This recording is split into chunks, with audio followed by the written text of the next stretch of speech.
Hello everyone, and welcome to the Dice Commando YouTube channel. I'm Andrew, with you here as always. This is Go Again, a fabulous video cast covering the trading card game Flesh and Blood. This video and others like this one are possible thanks to viewers like you. Please show your support with a like and subscribe, and be sure to hit the bell notification icon so you don't miss any new videos. If you want to get involved with the channel, consider becoming a channel member. There are many benefits to channel membership, including access to our Discord, exclusive deck tech and strategy videos, and the opportunity to help create channel content. I want to sincerely thank all our channel members, as I truly couldn't do this without your support. You guys rock. Go Commando. Hello everyone, welcome to Dice Commando and Go Again, a fabulous cast. I'm Andrew. And I'm Joshua. And today we are here to talk about Draft in Fab, because Unlimited is finally out and hitting the shelves, which means that we have an opportunity to actually do some drafting. So that's what we're talking about today. We're going through hitting the heroes, what we're looking for, and what we're not.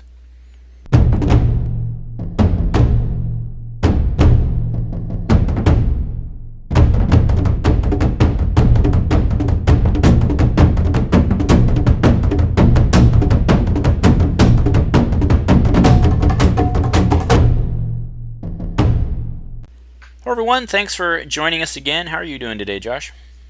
I'm doing great. How are you, sir? Good. I heard you got some draft in earlier this week, as a matter of fact. Yeah, actually, it's the first one in a while, and I had a lot of fun with it. Who did you end up playing? I started off kind of waffling between Thea and Dorinthea and Rhinar, but I ended up going with Dorinthea. Okay. How did it go? Well, it was the first time I ever played Dorinthea, and so I had never really actually looked at a lot of the cards and how they interact, so I missed the opportunity to, I think, pick some of the better cards. I almost exclusively was looking at the attack reactions versus I ended up pulling or not taking any cards that gave the weapon go again, which put me at a disadvantage. I mean, I still did pretty well and was able to accomplish a lot of things, but I think I put myself at a disadvantage just by not knowing or not having the experience to know that that is probably a priority over an attack reaction in draft. Yeah, I think that's hard with the for sure, because again, most of those cards that give it go again have to hit, and then if you don't have your attack reacts, you're kind of screwed anyway, right? So yeah. Right, so what we're going to do today is we're just going to go through the 8 draftable heroes, and by that we don't mean that you couldn't have like some, homebrew draft of Crucible or something like that. But Welcome to Wrathe and Arcane Rising are meant to be drafted. Obviously, you would do them independently. Again, you could probably do whatever you want homebrew, but from an actual standpoint, we're going to go through the Welcome to Wrathe heroes, talk about that in terms of Welcome to Wrathe, and then Arcane Rising heroes, talk about them as a set as well. So first up, I have on the docket. Oh, and I do want to do a disclaimer in that I have not personally drafted Arcane Rising. Reason is it came out, its release weekend was the weekend that COVID restrictions hit me locally. And we had drafts planned, but we didn't do it. And with all my gaming source so close, we haven't drafted Arcane Rising yet. So all of my draft and sealed experience is limited 100% to Welcome to Wrathe at this point. And Josh, you said you did do a sealed, right? Yeah, I've done 2 Welcome to Wrathe standard drafts, and then I did do 1 sealed Arcane Rising. Okay. Yeah, and to be fair, well, we can kind of talk. I think it was literally my second time ever playing Fab at all. Well, I mean, that's the thing, is it's a great way to get into it, though, right? And right. I think that's why there's a lot of people out there. Again, there's been no product.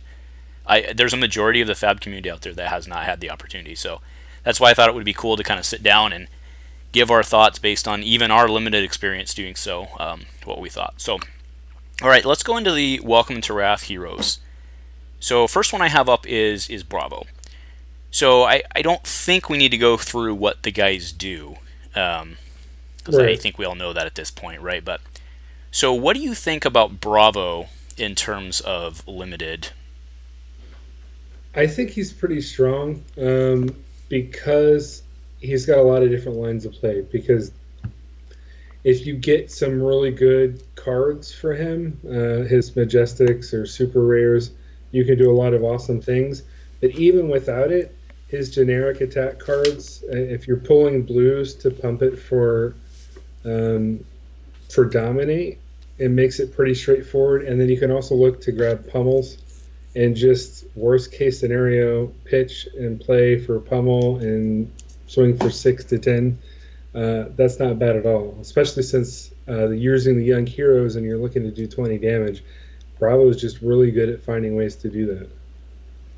Yeah, I think Bravo is my favorite one, or the one that I would lean towards in a pinch going in, because of Anathos for me, right? So Yeah, that being a and 4 is a big deal. oh yeah, and I think early on I thought that Dorinthea was really strong in draft, and it's not that that she isn't, but I think that you're right on that Bravo is a really good first choice. And another thing I want to bring up, which I'm sure will be a recurring theme through this, is that decking yourself in limited play is not uncommon. It's actually Mhm. pretty common to be down to those last couple cards.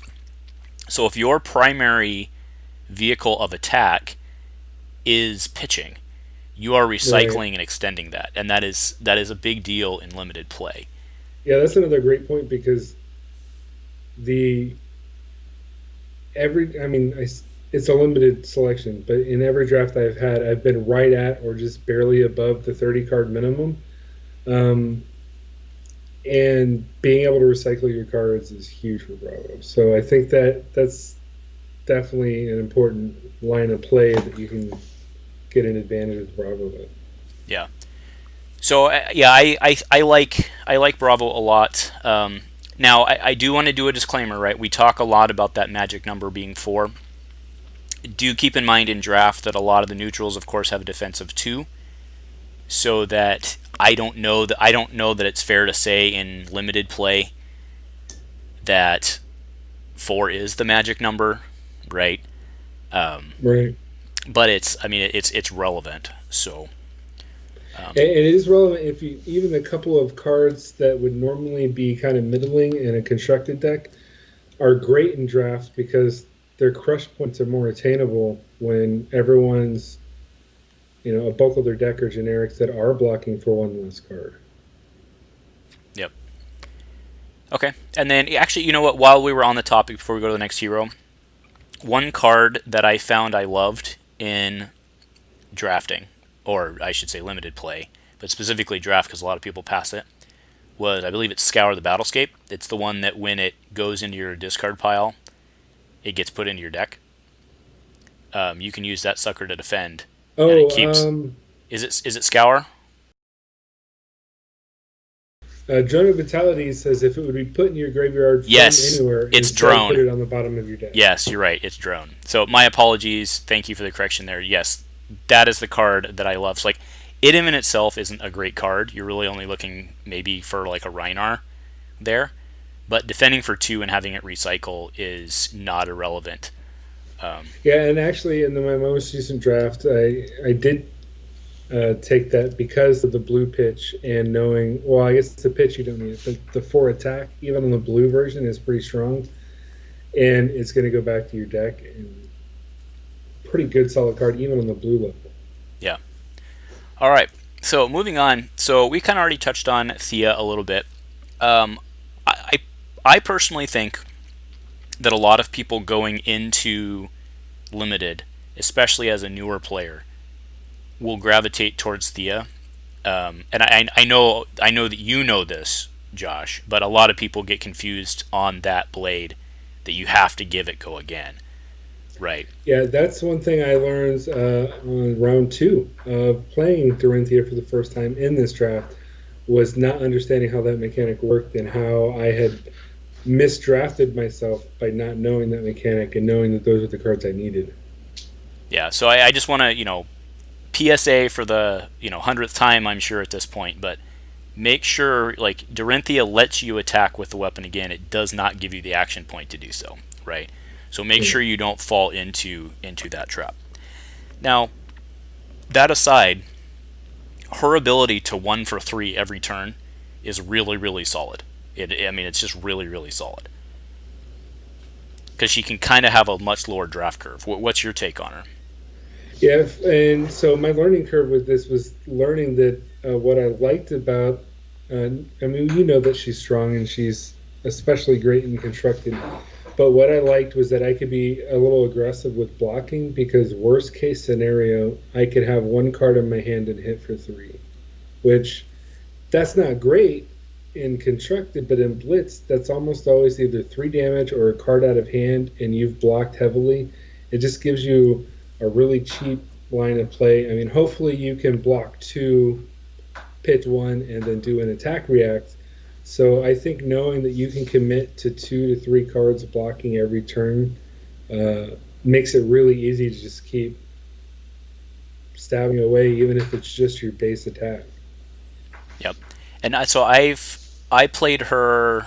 I think I think I've drafted her once and sealed her with her once, and in both times I ended up decking my opponent just because I didn't have to. Again, it was one of those things where at some point I decided that the better line of play for her was to actually try and deck my opponent, because again, with a lot of those neutral cards, they're twos, right? So Right. they're overcommitting.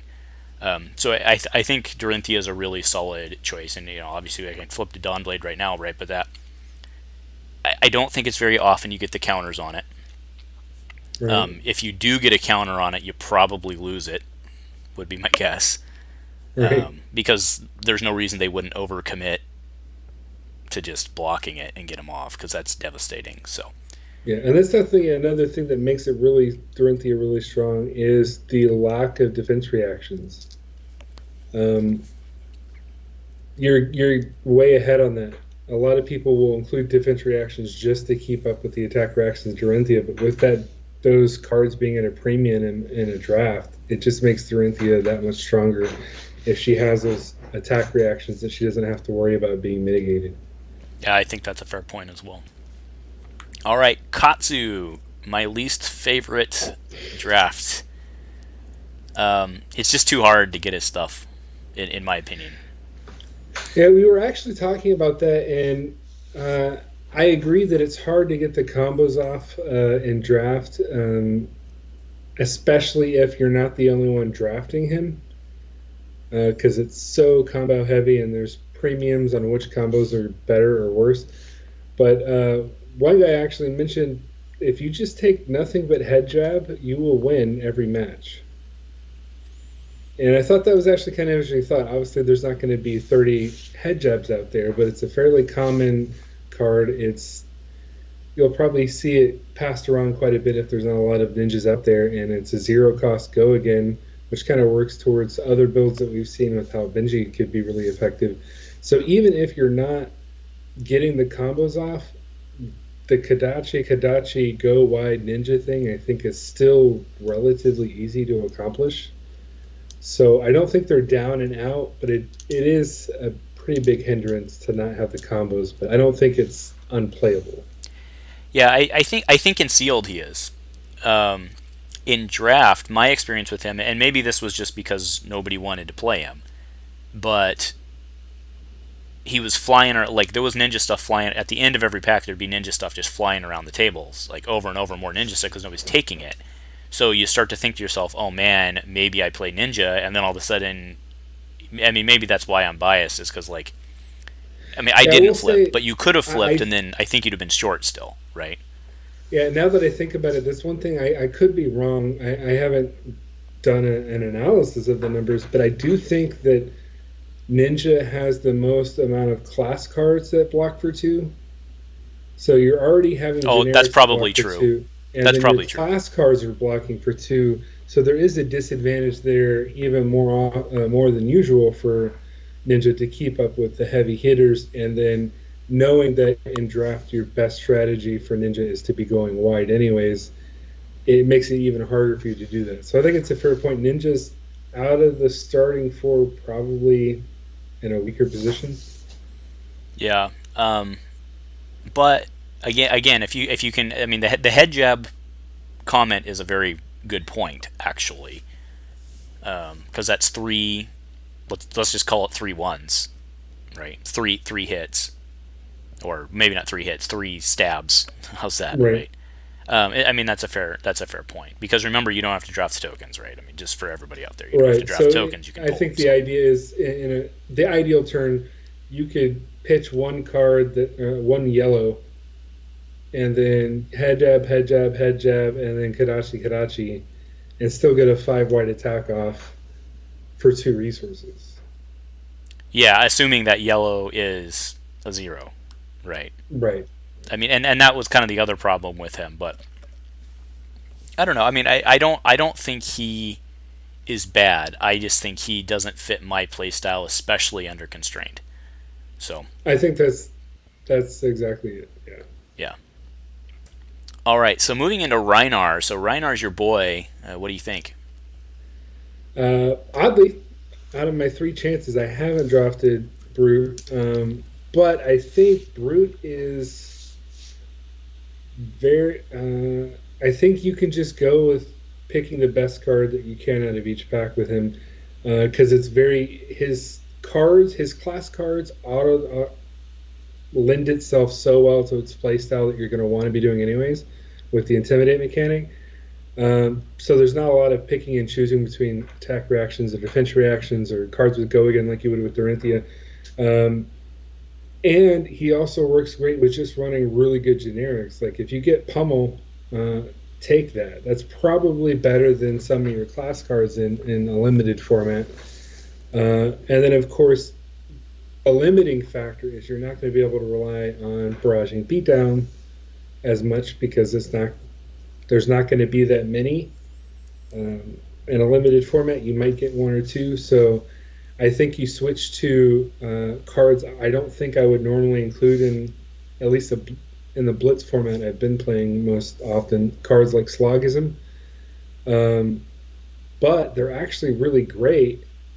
And in a limited format, if you can pick up 1 or 2 Slogisms and some pummels, I think you can block 1 or 2 cards, pitch, and swing with the club, and try to get a Slogism off or get a pummel off, and not even really need to rely on all of your class cards if you get really good generics.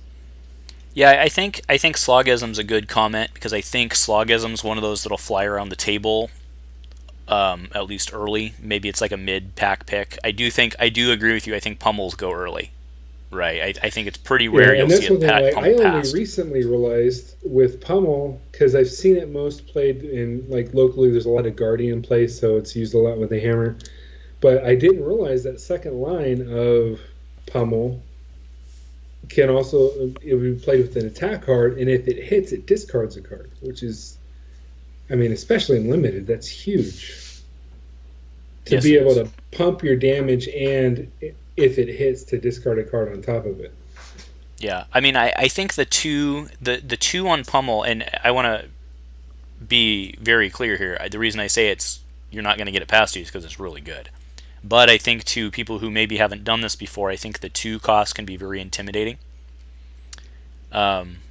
in limited, right? I think a lot of people are going to gravitate towards low cost curve, which I think benefits someone who is willing to take the higher pitch cards early, right? And I think that's another skill out of this that I don't know that I got right the first time, but I think I'm getting a better handle on, is trying to understand how drafting pitches works too, right? Like it's not just that Yeah. number in the bottom left, right? That's what like it's hard because in constructed, obviously, you try to fit as much red as you can get away with. In draft, though, sometimes yellows are just better because the pitch for 2 is almost always going to be good for something versus a pitch for 1. So depending on what you're blocking with and what's what you're trying to accomplish in draft, I think I'm more willing to have yellows that I wouldn't normally want in my deck because that being able to pitch for 2 is just so key in a lot of situations Sure. Yeah, and, in a and of, limited of format. course, to be clear, you're going to take what you're going to get. But Right. So let me ask you this, and then we'll move on to Arcane. I'll go back to Rhinar here. Do you think Rhinar is an excellent backup option? So he could be like your, I'm going to draft this hero, but I'm going to keep Rhinar kind of in the back of my mind. Do you think you can split like that with him? Yeah, actually, I think that's a very good point because I kind of had that thought and I made the wrong decision in my most recent draft where I had good, what I thought were great Dorinthea cards, and I got some good brute stuff, and I ended up going with Warrior. I think I Rhinar, not only because there were some good cards that I passed because I was focusing on Warrior, but it's also a great backup option because you don't need a lot of the class cards to still get a lot done with Rhinar. So if you're picking the best generics that come around, it buys you time before you have to kind of commit because you can see what other people are passing and what characters you think that they're playing based on what cards you're seeing. And so I think that's actually a really great point about Rhinar. He could be a really great backup plan if you just aren't getting the cards. Like I wasn't getting the cards I really needed to be most effective with Dorinthea.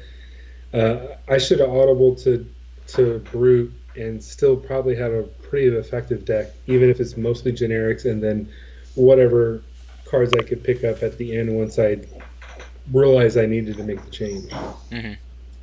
Yeah, and I mean maybe that strategy we talked about doesn't work as well with Katsu being your primary for obvious reasons. But I think with the other two, I think I don't know that it's going to be your like ideal dream, but I think it's an option to bail you out if you get in trouble. So Yeah. all right, so let's go into Arcane Rising, and again, that's with the disclaimers we said earlier that I have not had the opportunity to play limited of Arcane Rising. So I'm going to somewhat default to you with your sealed experience, although again that's not drafting. But let's go ahead on Azalea first. So I, my instinct, and you can tell me what you think. My instinct is that Azalea would be really bad in limited play. in the sealed that we did, actually, me and one of the other players actually chose Azalea, and we did okay. I think collectively, I don't think she's that bad because it's not as hard to get arrows as you might think in a limit. In sealed, you have a pretty decent chance of accumulating quite a bit of cards that are class specific, obviously, because you're not having to pick generics on turns where there's no ranger card for you to take. Mm-hmm. So I think you get more ranger cards in sealed than you would in a normal draft. So in sealed, I don't think it's that bad. It could be a problem in draft if there's other people pulling those cards. That could be a big problem. And I have seen where in drafts where people have taken Azalea, there's a point where they just run out of arrows. Mm-hmm. And with no remembrance and no 60 card deck or even a 40 card deck, that can be a big issue. Yeah, I mean, so the pro for her is that all of her cards are above curve, quote unquote, right? 0 4s, Right. 1 5s. But you're limited to Death Dealer, remember. You can't redliner with her. So you have to pay the 1 for Death Dealer. So you're looking at a 2, and that's above curve. Remember, the 0 4s and the 1 5s are red pitches. So you're going to be 0 3s, 1 4s if you're on the yellows, which is more likely what you're going to be looking at because you have to pay the 2. So she is above curve in terms of power, but you're basically never going to use her ability, right? I mean, Yeah. And I think that's a fair point with her that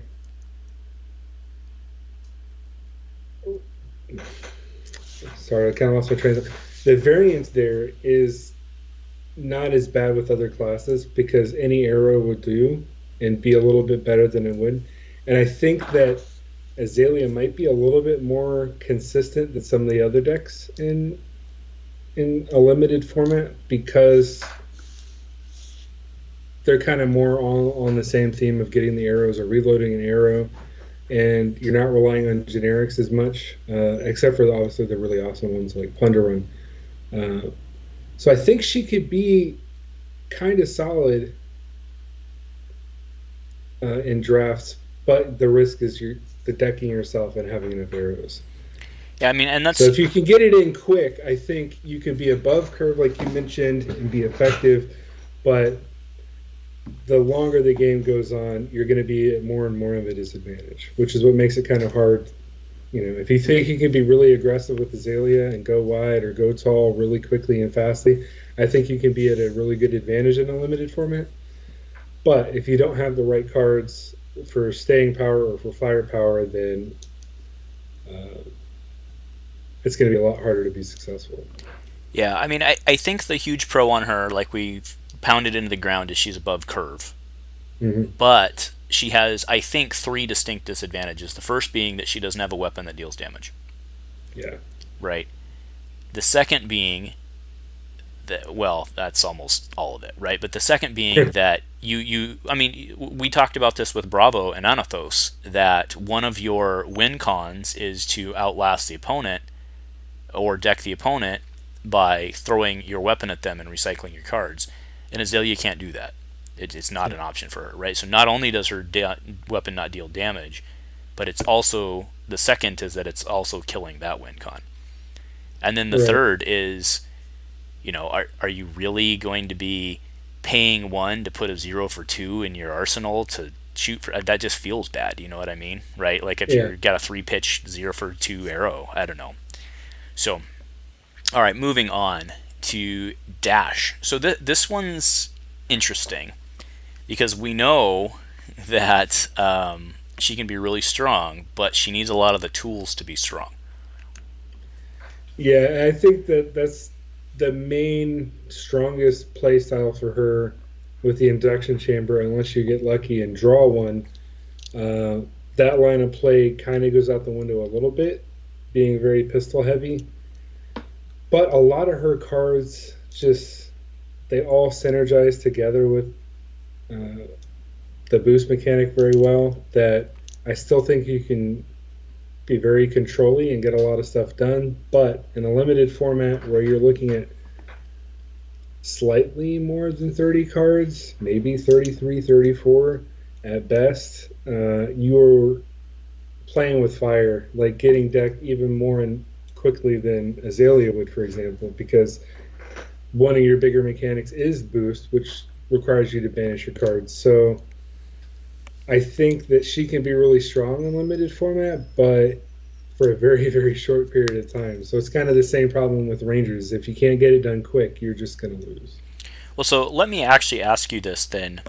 Um, Keeping in mind that, I mean, one of the strategies with Dash and Constructed is that you can load your deck up with Mechanologist cards so that when you boost, you're 95% guaranteed and you have opt available and all that, right? I mean, Mm-hmm. if your deck's full of, let's even say 20% neutrals, are you boosting? I think to some degree, to get what the class is designed to do, if you chose her as the character you're playing, I think you have to go with the mechanics that get you there. Like you can ignore Rhinar's intimidate ability and still be effective. I don't think that Dash has the same luxury of being able to kind of ignore what the class is designed to do and Mm-hmm. how they're supposed to work. So I do think it's kind of a double-edged sword. Yes, you're going to miss some of your boosts because you're not running nothing but like normally the only generic you might see is the back alley break line because it effectively works like the same way a boost is. But it also means you're not decking yourself as quick. So it gives you opportunities to play generics you may not normally play just to give yourself some longevity in the game because if I have to play generics, the generic doesn't have boost. And so it gives you a chance to, I don't know, it may make you less effective, but it may give you some longevity because you have cards you can play that aren't going to cost you to boost, and that you can recycle to, shoot your pistol and still get some things done in a turn. Throw some steam counters on whatever equipment you got. and still be okay. Yeah. And her ability, I think, is really cool. I think that there's no way she doesn't benefit from it somehow. But again, specifically speaking to induction chamber, if you are right, you had spoken when you and I were talking offline earlier this week. You were talking about learning about hate drafting, right, and that process. Yeah. I mean, if you crack, so first off, induction chamber is a super. Hmm. So your box or your pack, like it may not even be in your draft pool, like it may not, right? And Oh if yeah. you open one, I don't think there's any way that you don't take induction chamber. Yeah, I think anyone with experience, even if you have no intention of playing draft, if you see induction chamber, it is not getting passed. That's the card you pick. I can't think of many examples of when you may not do it. Well, there could be a Uh, foil $300 card in the pack, but like true, I mean, true. other than that, I'm right there with you. Like I don't think that card gets passed. But that's where I think it actually could be a little bit of a mixed blessing because if since your first default item is less likely to be available to you, I think if you can pick up a cognition node in limited, that might save boosts or might um, make Mechanologist really good. People don't choose it because induction chamber is so awesome, but cognition node is the one where once per turn attack reaction, you can take a steam counter off of it, and if the attack hits, you can put it on the bottom of your deck. So it's kind of like drone of brutality for once per turn. One of your attacks, you pay the one resource for a steam counter effectively and get to put it on the bottom of your deck, and that is pretty huge in limited format. Yeah, I mean that's completely fair. Yeah, and then well, I mean we completely skipped over her pistol, right? I mean her pistol is useful. Oh It's yeah, just not constructed useful, right? I mean, right. and it's a Yeah, it's two, not. so it's just a one card trade. But worst comes to worst, you're shooting every turn, Right. right? So, um, so I hope I actually I know I came in I was sounding down on her because she wasn't going to get to boost. But my point was, I think she's good. I think you just don't play her the same way. Like I think she's a reasonable hero to come in and try in draft. Like I would look to try her at least Yeah, early. and I think that's the point is you have to know that you're not going to be able to play her similar to as you normally would, but with the right cards and some deck discipline, I think you can actually do a lot with her. Yeah, and then just to kind of talk about general draft strategy in Arcane Rising based on who we're going to go see next, right? Don't forget to figure out a way to get your Arcane Barrier on the table, right? Oh yeah, Not to be yeah. underestimated in Equipment Arcane Rising. and Welcome to Wrath are kind of yeah. I'll take that Iron Rod now just because that's one block. In Arcane Rising, the equipment goes early, and people will hate draft equipment and hoard it, especially if they're going to be playing Runeblade or Wizard, just to keep people from having it. Absolutely. So, all right. So going into Wizard, I think this guy seems pretty freaking awful in limited. But tell me if I'm wrong. All right, so I've recently been learning Wizard. I've played him a couple of weeks now. I've gotten 5 or 6 games in him. What makes it hard is that he needs the right cards to be good, but even in a limited format, I think there's a possibility you can pull it off, but it is very hard. I think I need to get more experience with how all the cards are and what cards I think I would look for in a draft. But that 15 hit points is a huge disadvantage, even in constructed or in Blitz. In limited format, that's just such a disadvantage that it makes it really hard to even try to see if you can get Wizard to work. Because it is a little bit about having the right combo of cards that lets you blow your opponent out before you die. And it's tricky to pull that off in constructed or in blitz. I don't know how likely it is to happen in draft. Yeah, and I want to add one thing on the deck being stacked against this guy. You spoke specifically to the equipment. you'll notice that in Arcane Rising, the majority of the equipment doesn't have the majority of the draftable equipment that you're going to see in, normal draft constructed limited or draft limited, excuse me, is it doesn't have defense. It's the arcane barrier focus, right? Yeah. So whereas a So it's damage, specifically against you. right, that's what I'm saying, right? So in Arcane or in Welcome to Wrath, everybody could pull a one defense item and then their health effectively goes up by one. Even if your opponent does draft something that gives them one extra health, it doesn't, or I mean, excuse me, the other way around. Even if you pull something that gives you one health, they just pulled something that gives them one health every turn for a recyclable card that doesn't deck them. That's actually a really good point. Off the top of my head, with the exception of Arcanite Skullcap, is there any equipment that blocks for physical damage in Arcane Rising? I don't think there is. Well, it not neutral. Yeah, I mean the class specific stuff does, but I think all the arcane robes and all that all have zeros. I'm sure there's one out there that we're missing, and someone will call us on it. But by and large, right, they do not have Arcane Rising stuff does not have the same defense value as Welcome, which is fine from a design standpoint, right, because that's not the intent of the set. But it is something to remember when you're going and drafting that if you are a Magic user, the deck is stacked against you a little bit. Yeah, that's fair. Right. All right, and then of course we have the Crucible. Once per turn, next card you play this turn deals arcane instead of, or excuse me, it's basically 1 for +1, which I think is pretty good for him. But again, it's one of those. It's kind of like the Azalea argument that you kind of still have to have the card. Yeah, the wand itself doesn't do damage. The wand does damage if you have another card.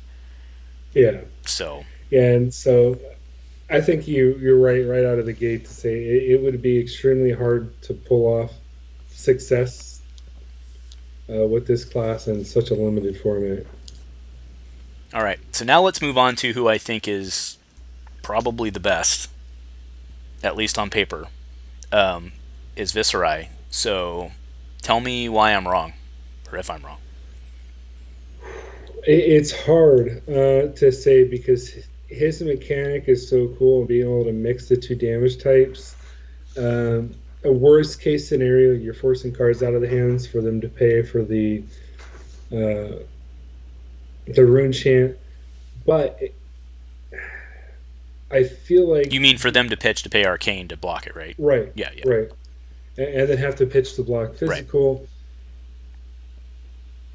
I kind of have mixed feelings because I've done a draft and where I played Runeblade and it wasn't the best experience, largely because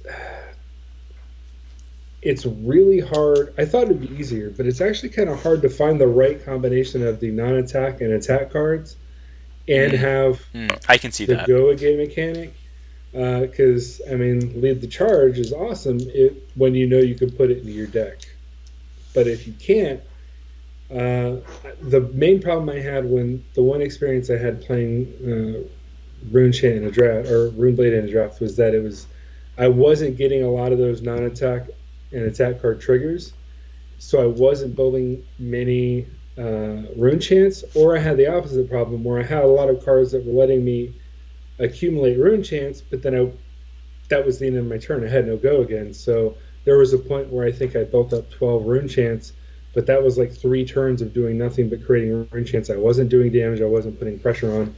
I was able to block aggressively, but that's not always. But is that a bad thing, though? I mean, we kind of spoke to that in Dash, in that like you're not necessarily going to play it. I mean, if you spent 3 turns doing an effective 12 damage, which granted I'm sure didn't convert to 12 damage because of Arcane Barrier and all that, right? But if you could, over 3 turns, swing Dawnblade 4 times, wouldn't you be okay with that with Dorinthea? Oh, yeah. But, well, the difference is that's damage that's every turn you're doing something that's requiring them to choose to take damage or get rid of a card. Where it works differently with Rune Chant that I think is less advantageous is that if I play Read the Runes or Read the Rune Chants or whatever it's called, that's all I did.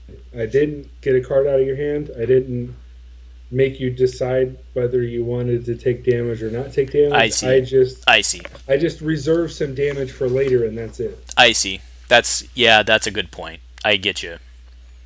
I get you. Well, I mean, but we do have Nebula Blade, which does let you pop your chance, right? I'm having to look it up. I kind of forgot Oh, what so that it's card it's does. 2 attack, and if it hits, create a Runechant token. It only swings for 1 though. But if you've played a non-attack, it gets +3.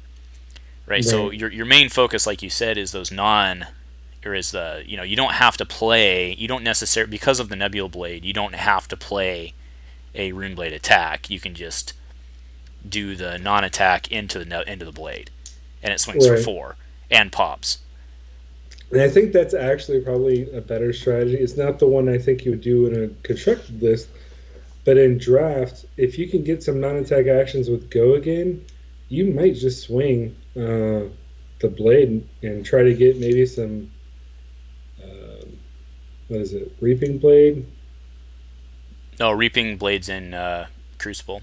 Oh yeah, wrong set. Yeah, Okay, so you're not looking for those, but uh, that's kind of interesting. I never thought of it. Yeah, I think you're right. The Nebula Blade is more viable in in draft than you might see it used in constructed. yeah. Well, I mean, I think that's if that's the one thing people walk away from this with, is that advice for me is that the your weapon is really, really, really important in limited play, right? And I Right. guess with Nebula, I guess that's where my head was. Is I'm always focused on the weapon, and like Nebula on the surface looks like a really bad deal, 2 for 1. Yeah, 2 for 1. Like Right. that's really bad. But I think that most of the time, well, I mean, if you're going to use it, you would have created something. So Yeah, and that's the other good point is even on a bad turn, if you had to block aggressively and you're not doing much else, I actually think it's kind of cool. It reminds me of the arrow. I forget the name of the arrow where if it hits, it does one or the opponent lose a life. oh, searing shot. If I come at you with a Nebula Blade and that's all I do in the turn because that's all I can do, are you going to waste a card to block one? Probably not. But Nope. that's actually kind of cool because it turns my 2 for 1 into a 2 for 2 because I create a rune chant that I can use later. Yeah, I think he's got legs. And you know what? Actually, we talked about this when we were on Rhinar. Mhm. Maybe maybe he's your backup. And I don't know if you could do that because I think you have to grab those, like read the rune chants and stuff early, right? So maybe that's not a 1-to-1. But he could always be your backup, I think. And I think that's a fair point also in the same kind of way because I think if we had to look at what are people going to draft in way of the our welcome to Wrath, I think Dorinthea and Bravo are probably first.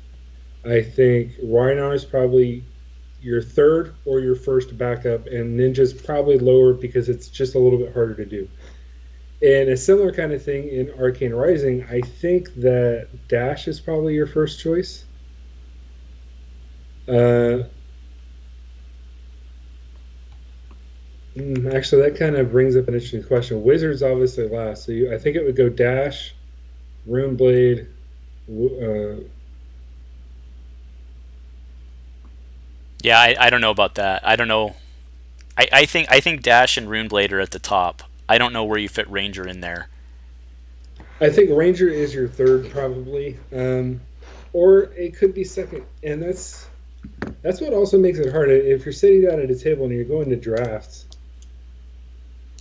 I think a lot of people are gonna go for Dash first, which means if I know that my better cards are going to be in Rune Chant or in Ranger, that might actually make them more viable because there's less competition because it's viewed as a less desirable class. And maybe that's where Wizard gets some games in too. Is if no one else is picking Wizard and you're getting past all of the Wizard cards, it gives you a better chance of getting those really great cards that are going to give you the combos you need.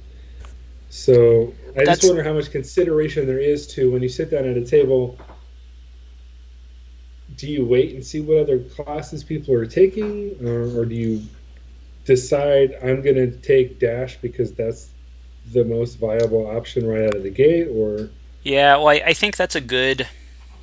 Well, all right, we'll talk about that and we'll get out of here. I think that's a good lead into just draft strategy in general, right? In that I don't hate your idea on drafting the big neutrals early because I think that's a really solid thing to do here.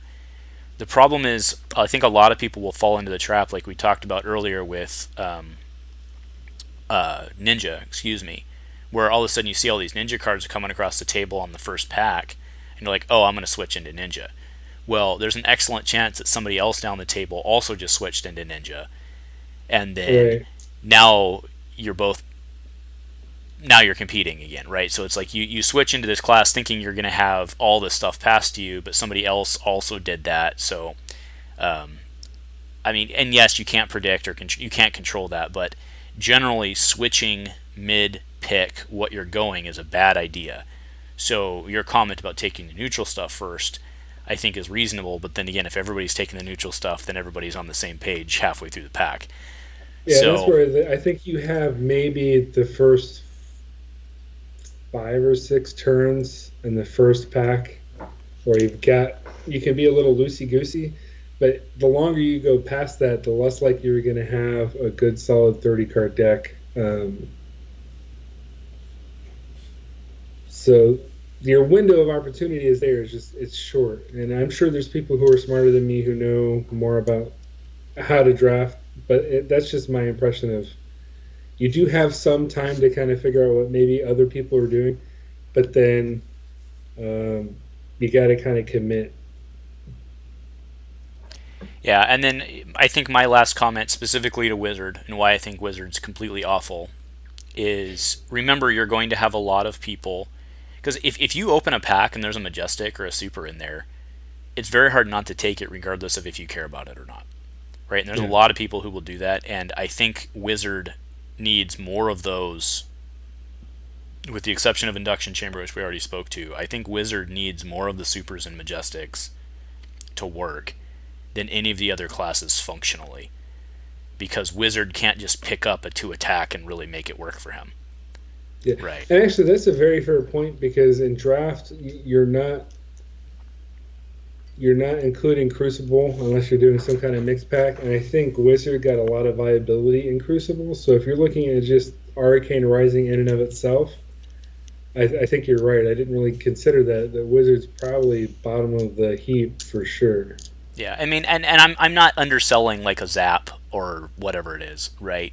Those are completely functional cards, but I'd still like throwing a Zap across the table, having them pitch to block part of it, and not actually cost them a card, and it costs you a card, versus them coming back the next round and swinging for 3 twice.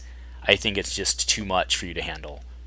Yeah, I think that's pretty fair because it's hard enough to crack the normal mechanics in a constructed wizard deck, even with opt helping you try to cycle through your hand. It takes a lot of work to be able to get those wins in, and that's just such a steep hill to try to climb in a limited format. Yep. So I mean, anyway, I've said my piece hating on why I think there's a clear one. I think that 2 and 3 are you could go either way on those, and then I think that Kano's like way below 4, right? Like, Yeah, yeah, I think that's fair. so, anyway, that's our take. I don't know. Do you have anything else to add? If not, we'll get out of here. No, not that I can think of class specifically. Yeah, I mean, well, okay. Any other just draft tips? We talked about it for a bit. I Not I really. think All right, no. fair enough. So okay, well, so for those of you out there who have had, I mean, I'm sure some of you have been drafting over the last 2 weeks because Unlimited's starting to roll in. We're expecting Arcane Rising in our area next week, so probably going to get a draft in or something. We'll figure out how to do it somehow. I don't know. Either way, let us know what you guys think. You know, are Josh and I way off? Is Kano Amazeballs? I don't know. I doubt it, but let me know if we're wrong. So I don't know. Again, thank you everyone for joining us. Thank you, Josh, for taking time out of your evening to record with me. Hope the family is doing well. You got anything else to Absolutely, add doing before we great. get out of here? Go Commando. Go Commando.